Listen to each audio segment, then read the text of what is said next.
मात्र एक बेलपत्री का पत्ता, जिसके भीतर ब्रह्मा भी है, विष्णु भी है, शिव भी हैं, और इस बेलपत्री के बीच वाली पत्ती से लेकर जहां दो पत्तियां रहती हैं, उस पत्ती के बीच में जो गैप होता है डंडी का, इसमें 64 योगनियां भी हैं।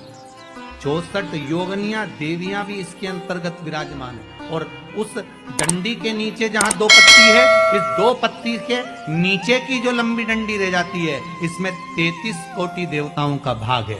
उस डंडी के नीचे जो छोटा सा एक मोटा सा भाग रह जाता है, कई बार आप लोगों ने बेलपत्री को तोड़ा होगा तो नीचे एक मोटा सा भाग रह जाता है महाराज, उसके अंतर्गत सारे तीर्थों का भाव जागृत रहता है। उस बेलपत्री को केवल साधारण ना समझे, शिव को अगर समर्पित कर रहे हैं तो संपूर्ण उसी के अंतर्गत,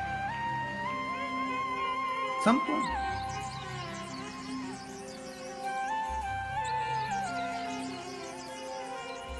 केवल आप लोगों ने बेलपत्र अगर कभी शिव जी पे चढ़ी हुई, हम तो कई बार निवेदन करते हैं कि आप उसका सेवन हफ्ते में एक बार, जिसको भी शुगर हो, बीपी हो, थायराइड हो, हफ्ते में एक बार शंकर जी पे चढ़ी हुई बेलपत्र अवधूतेश्वर महादेव के नाम से, कौन से महादेव? अवधूतेश्वर महादेव के नाम से खाना प्रारंभ कर देना चाहिए हफ्ते में एक बार। और जिसके भी घुटने में प्रॉब्लम रहती है या डॉक्टर ने बोल दिया कि घुटना बदलना पड़ेगा, तो उनके लिए निवेदन है, शिवरात्रि के दिन रात्रि को 12 बजे शंकर जी पे चढ़ी हुई बेलपत्र, भगवान शंकर पर चढ़ी हुई बेलपत्र, शिव जी के मंदिर पर ही बाहर खड़े होकर शिखर का दर्शन कर कर उस बेलपत्र को चबा चबा कर खा लीजिए। घुटना बदलने की जरूरत नहीं पड़ेगी, कभी भी घुटना बदलने की जरूरत। और कई लोगों ने प्रैक्टिकल करके देखा है, आपके बीच में ही लोग बैठे होंगे, बहुत सारे आपके भीतर बैठे। भगवान भूत भावन भूतेश्वर मेरा शंकर, मेरा कैलाशी, मेरा अविनाशी, मेरा शिव है। इस मृत्यु लोक का, पर दुनिया के लोग न जाने क्यों कहे हम कृष्ण वाले हैं, हम श्री जी वाले, हम शंकर के मंदिर नहीं जाते। वो कोई कहता हम नारायण वाले, हम शंकर को नहीं मानते, हम शंकर का प्रसाद नहीं लेते, हम शंकर के मंदिर नहीं जाते। भगवान को ऐसा बांट दिया, ऐसा बांट दिया कि शंकर के दरवाजे को जाने को तैयार नहीं होता। तो किसी ने एक बार पार्वती जी ने शिव जी से पूछा, भोलेनाथ जी कोई तुम्हारे मंदिर में नहीं आता, कोई तुम पर जल नहीं चढ़ाता, कोई तुम्हें नमन नहीं करता, सब ये मंदिर जाना, नारायण के मंदिर जाना, वो मंदिर जाना, वो देवता को रिझाना, वो देवी को रिझाना, पर तुम्हारे को कोई नहीं रिझाता। शंकर भगवान बोले मत रिझाने दे, अपने को कोई दिक्कत नहीं, अपन तो शांति से बैठे रहो। मेरे ससुर ने मुझे श्राप दिया है, दक्ष प्रजापति ने, ए शंकर मैं तुझे श्राप देता हूँ कि तू शमशान में निवास करेगा। शंकर भगवान बोले उस दिन से मैं बड़ा प्रसन्न हूँ, क्योंकि मैं शमशान में रहता हूँ। आज किसी का भी भजन कर ले, चाहे ये राम कहे, चाहे ये कृष्ण कहे, चाहे देवी कहे, चाहे भक्त कहे, इसकी मर्जी पड़े, जितना देवी देवता पूछता फिरे, पर आखिरी में मरने के बाद तो मेरे पास आएगा ना, तब निपट लूंगा। बस उस दिन का इंतजार है। और जैसे ही मेरे पास आया, ऐसी लकड़ी में जलाऊंगा गीली कि 3 दिन ठंडा नहीं होने दूंगा।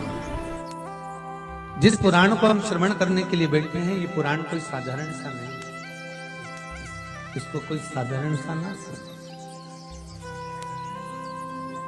भगवान शिव की जब कृपा होती है, करुणा होती है, दया होती है, तब जाकर कहीं आप भगवान शंकर की अविरल भक्ति और मुक्ति की पथ को निश्चित करने वाली शिव महापुराण की कथा श्रवण कर पाते। भगवान त्रिवरी महादेव, करुणा सागर भगवान शंकर, दया सागर, जिन्होंने आप सबको यहाँ पर आमंत्रित करा। कहीं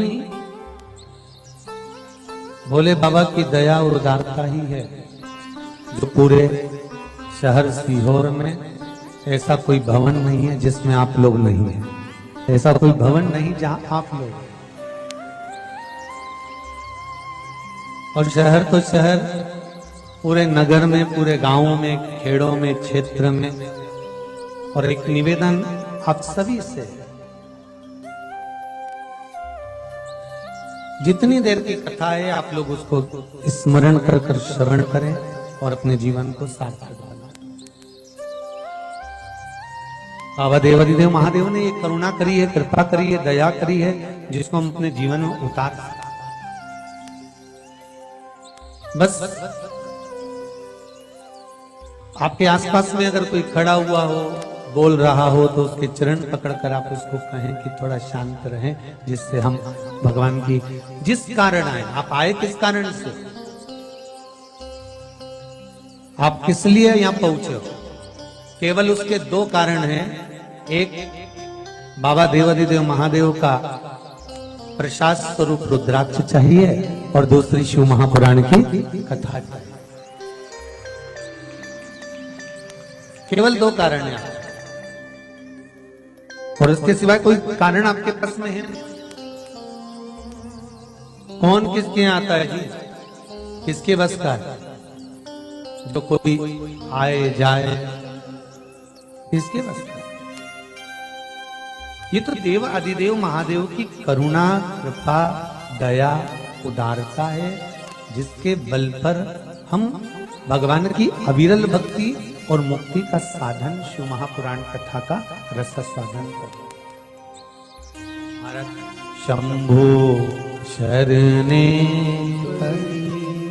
मांगो घड़ी रे घड़ी, दुख काटो दया करी ने दर्शन आपो। शंभो शरण मांगो घड़ी रे घड़ी, दुख काटो दया करी ने दर्शन आपो। बाबा से केवल एक निवेदन, एक प्रार्थना और बाबा से केवल एक विनती, हमारे जीवन की एक सार्थक कि तेरा ही दिया मैंने खाया पिया है, तेरा शुक्रिया है, तेरा शुक्रिया है। मुझे भोले बाबा ने बहुत दे दिया है, तेरा शुक्रिया है, तेरा शुक्रिया है। ये जायदाद दी है, औलाद दी है, मुसीबत में हर वक्त इमदाद दी है। तेरा ही दिया मैंने खाया पिया है, तेरा शुक्रिया है, तेरा शुक्रिया है। उसकी कृपा ना हो तब तक कोई कार्य हो ही नहीं सकता।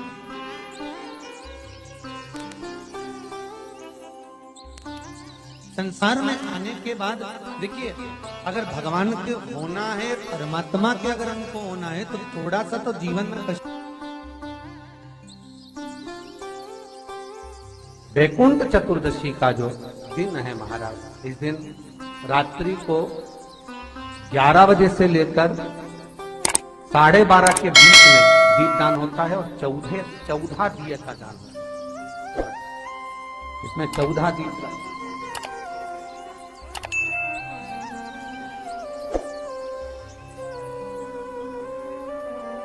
14 निवेदन है आप सबसे कि प्रयास करना कि घर के बाहर